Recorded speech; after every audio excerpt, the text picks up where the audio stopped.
Hello everyone, welcome back my YouTube channel medical intelligence.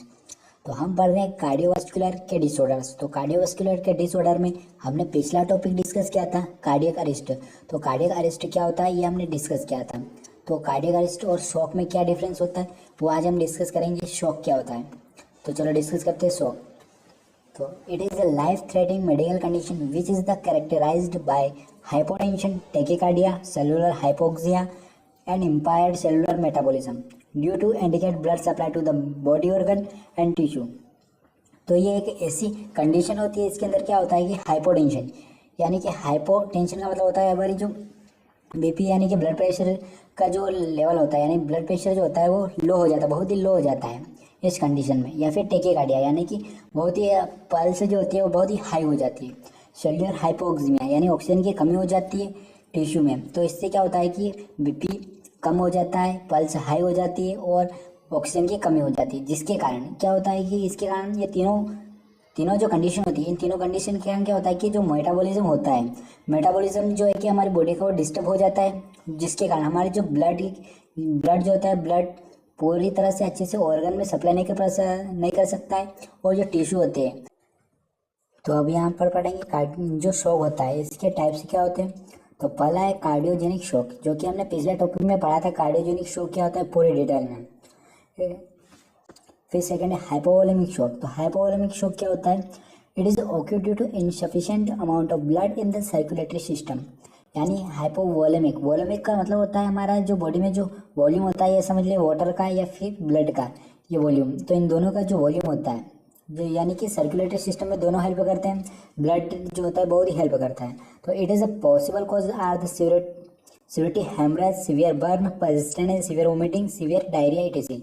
तो ये क्या होता है कि इसके कारण यहाँ पर जो सीवियर हेमरेज यानी कि ब्लीडिंग हो जाती है, बहुत ज़्यादा हमारे जो बॉडी से ब्लीडिंग हो जाती है, जिसके कारण भी हमें जो है कि ये शॉक हो सकता है, हाइपोवोलेमिक शॉक। सेकंड है बर्न। अगर आपकी बॉडी बहुत ही ज़्यादा जल गई तो आपकी बॉडी में से बहुत ज़्यादा वॉल्यूम जो होती है डिक्रीज हो जाए, मतलब बहुत कम हो जाता है, डिक्रीज हो जाता है, जिसके कारण भी हाइपोवोलेमिक शॉक हो सकता है। फिर सीवियर बनने के कारण भी हो सकता है।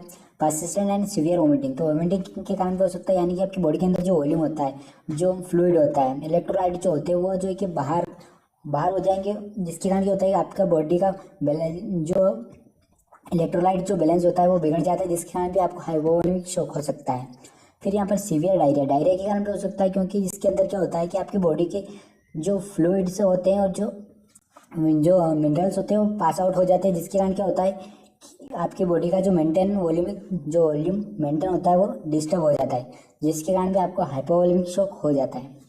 फिर थर्ड है यहाँ पर anaphylactic shock. It is occurred due to the severe hyper sensitive reaction.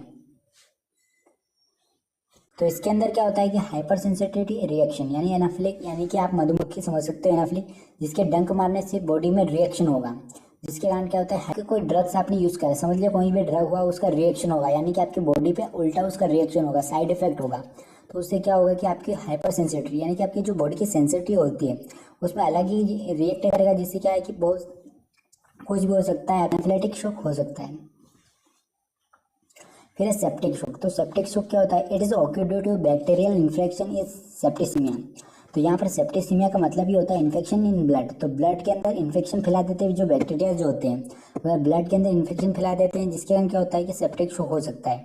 यानी कि सेप्टिक शॉक का मतलब सीधा समझिए बैक्टीरिया से फैलने वाला इन्फेक्शन, जिसके कारण क्या होता है बहुत ही ज़्यादा बैक्टीरिया जो है कि हमला करेंगे बॉडी पर, तो उससे क्या है कि इम्यूनिटी डाउन हो जाएगी और यह सेप्टिक शॉक होने का चांसेस बढ़ जाएगा। तो यहाँ पर फर्स्ट हमने पढ़ा cardiogenic shock, second hypovolemic shock. Cardiogenic shock हमने पढ़ा है जो कि पहले डिस्क्राइब किया गया है। हाइपोवोलेमिक शॉक जो कि बॉडी का वॉल्यूम जो है कि मेंटेन नहीं हो पाता, जिसके कारण हो सकता है। थर्ड है एनाफिलेक्टिक शॉक, जो कि एलर्जिक रिएक्शन, यानी कि बॉडी में कोई भी एलर्जिक रिएक्शन अगर फॉरेन पार्टिकल्स अगर बॉडी में एंटर होंगे या एनाफिलेक्टिक शॉक हो सकता है।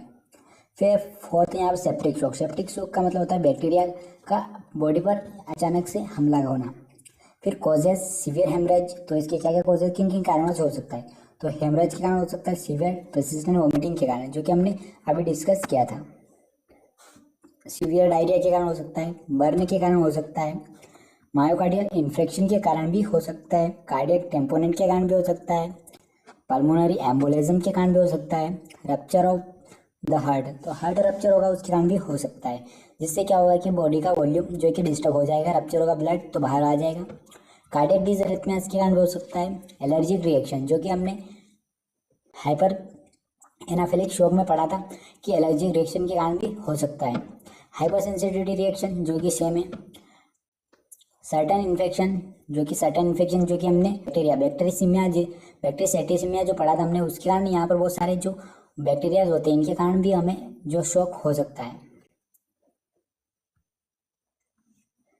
तो यहाँ पर सेप्टिक शॉक जो होता है वो इन बैक्टीरिया के कारण हो सकता है, जो कि नाम है यहाँ पर Pseudomonas, E coli, Proteus, Klebsiella, streptococci, pneumococci, bacteria कोकोडाइस, सभी बैक्टीरिया जो होते हैं इनसे सेप्टिक शॉक हो सकता है।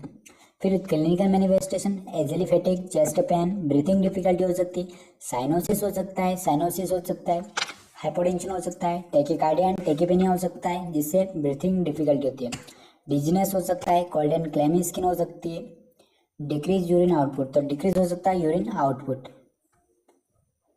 फिर फेटिंग हो सकती है, अल्टरनेशन कॉन्शियस लेवल जो है कि बिगड़ सकता है, सकनेस आई हो सकती है, slow and singing respiration, anxiety हो सकती है, रेस्टलेस हो सकता है, एक्सेसिव स्वेटिंग इटीसी हो सकती है। फिर यहाँ पर ट्रीटमेंट, इसका क्या ट्रीटमेंट हो सकता है, आर्टिफिशियल ऑक्सीजन प्रोवाइड करेंगे, एंडोट्रेकियल इंट्यूबेशन करेंगे, जो कि एंडोट्रेकियल जो ट्यूब जो कि इंसर्ट की जाती है,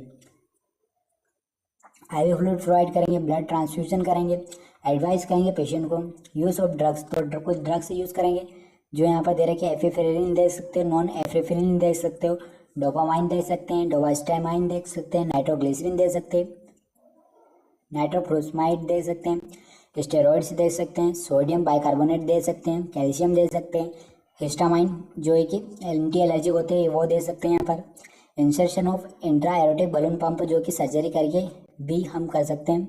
फिर नर्सिंग मैनेजमेंट, तो नर्सिंग मैनेजमेंट हमारा जनरली होता है assessment vital sign, general health status, breathing pattern, amount of urine output, heart sound, lung sound, AB sound, तो सारे जो यहाँ पर जो है कि नर्सिंग मैनेजमेंट करते हैं नॉर्मली। यहाँ पर आप देख सकते हो पूरा जो है कि नर्सिंग मैनेजमेंट। फिर अगले टॉपिक में हम पढ़ेंगे बर्गर डिसीज। तो तब तक के लिए चैनल को सब्सक्राइब करिए और वीडियो को लाइक करिए।